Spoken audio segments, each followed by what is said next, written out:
simple interest formula out of the way. I don't want to say it's never used because that's, I guess, probably how you would calculate it if you maybe loaned money to a friend or something like that. But you don't really see that when we're buying cars or houses, or even if we are depositing money into an actual bank account. And so this section is going to go into some of the more frequently used interest formulas. So this is the compound interest formula. This is the simplified version of the compound interest formula. We're making kind of an assumption that, again, we're only compounding, or we're finding how much interest we are being earned once per year. So the next slide, we're going to see a little bit more accurate version of a compound interest formula. But again, this is kind of a good stepping stone, especially to talk about kind of the pieces of information that we have.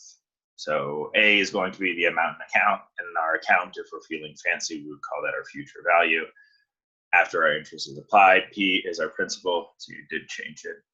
I'll have to look up what the correct spelling is. R is our rate, and we will have to do that as a decimal, and T is time in years. Now, sometimes, and this is true of the last section as well, you might not be given time in years, like you might be given something like 18 months, so you might have to do a little bit of conversion to put it into years. Just a little bit of a heads up.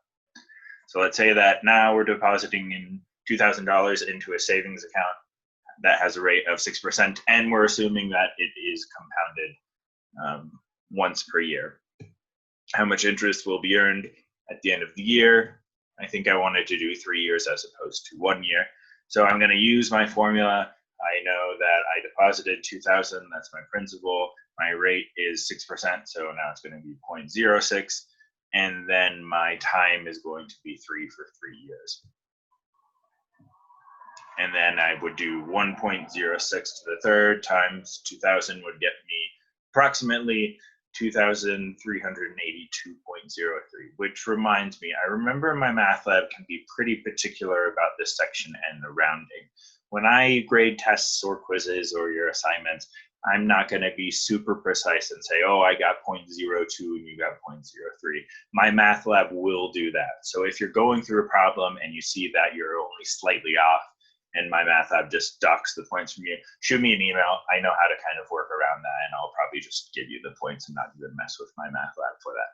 So just keep a heads up on that. Don't get super frustrated and keep trying the problems over and over and over again. Now, to figure out the amount of interest that we earned, we take our future value, we subtract how much we initially put into the account, and so we would say we earned $382.03, which again is pretty incredible, but that's assuming that we have a rate of 6%, which isn't the most realistic as far as the savings account goes. You can find loans that are pretty bad kind of in that area, but not really just a straight up bank savings account. Now, the more accurate version of the compound interest formula is this, and this is used very frequently. This is kind of the go-to when you start to talk about, oh, my interest is compounded monthly or biannually or semi-annually and stuff like that. This is what's used. This and then one other one we'll see in a couple slides are kind of the staples of how you find your compound interest. Now, again, it's pretty much, we've seen all of these things before other than N in our formula. A is the amount in our account after interest is applied, or our future value. P is our principal, R is our rate, T is our time in years, N is the number of times compounded per year. And so that's going to be given in the question, or if you're looking for a loan, they're going to tell you, oh, we're compounding this monthly or we're compounding this yearly. And then you just have to figure out how many times that happens in a year. So if it's compounded monthly, well, there's 12 months in a year, so N is equal to 12. So let's see this all worked out now. You deposit $7,500 into a savings account that has a rate of 6%. If the interest is compounded monthly, how much interest will you earn in 5 years? So I'm going to bring my formula over from the previous slide. I'm going to plug in my principal. My rate is 6%, so 0.06.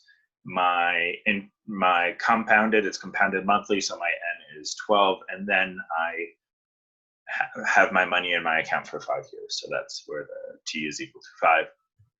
I plug in my calculator and solve. Really, a lot of this stuff, at least for the beginning parts of these sections does come down to, can you enter these into your calculator carefully? So make sure you're doing that when we're going to practice this. I'm sure I'll place special emphasis on making sure you enter it in the calculator, because really that's what these first 4 examples have boiled down to. Can you identify the pieces of information, and then can you throw them in the calculator? But I believe that's not what the question's asking for, so I would lose points on this question. The question says, I want to figure out how much interest I will earn in 5 years. So that amount that I have right there is actually my future value, how much money I would have in my account. And let me throw this in my calculator. And so actually the amount of interest I would earn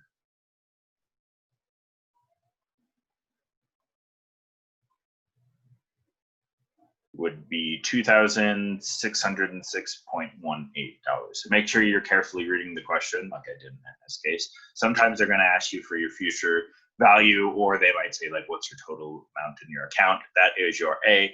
If it is asking for your interest, you take your A and you have to subtract your original principal amount.